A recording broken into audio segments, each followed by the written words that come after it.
When this mill was built in 1869, not much thought was given to energy costs or the insulation factor. Now, insulating the roof has become one of our highest priorities. Hi, I'm Brandon.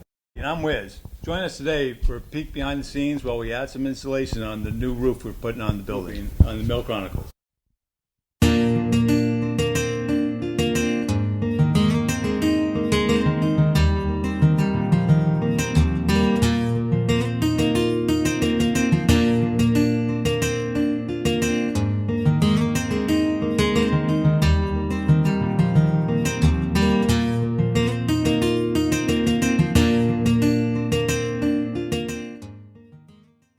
Here we are on the top of building N1, in front of the old roof access door at the top of the old stairwell tower. There have been a lot of changes happening here at the Newmarket Mill. Soon, even this will become a second-story loft for the unit down below. Roofing decisions had to be made early on, so the upgrades could be completed before any other roof activity begins. When working on top of a 4-story mill, even getting the materials up to the roof is a major production. The roof will get crowded once all the new materials are lifted into place.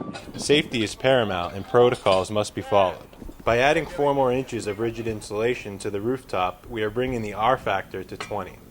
This also allows us to leave the original natural wood ceilings exposed below. We decided not to use the more common black EPDM roofing, but instead we chose to go with mechanically fastened white TPO, thermoplastic polyolefin. The black roof would have absorbed far more heat from the sun, and this would have made for higher cooling costs during the summer. This also would have resulted in a shorter lifespan for any roof-mounted equipment. The heat gain from a black roof during the winter would not have offset these costs. After the wooden nailers are in place, it's time to lay out the 2-inch insulation.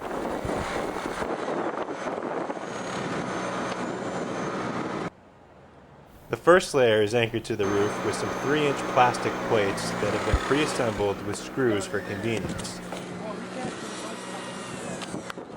The next layer of insulation is offset and then anchored using the manufacturer's recommendation of plates and screws. A 6-inch reinforced termination strip is applied to the top edge of the roof, and then set back another 4 feet is a 10-inch reinforced perimeter strip. The 10-foot wide roll of white TPO membrane is unrolled, stretched, and anchored using steel piranha plates, named for the steel barbs and teeth that hold the TPO in place. Protective film is removed and a primer is applied to the underside of the membrane before it is laid out and pressure rolled.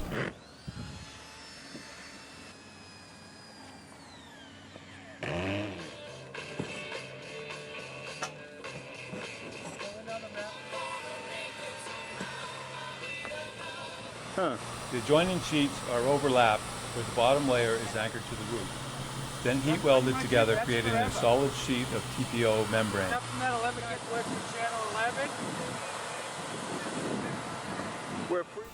Any objects coming through the roof have to be cut in by hand before the sheet can be anchored.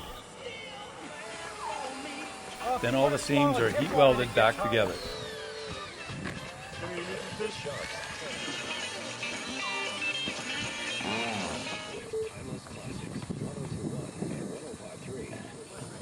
Even the pipes are sealed with unsupported TPO flashing that can be shaped and molded into any application.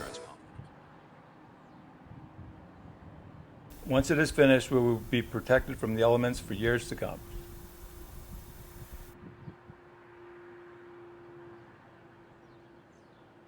This is Brandon. And this is Wiz, and we will see you next time on the Mill Chronicles.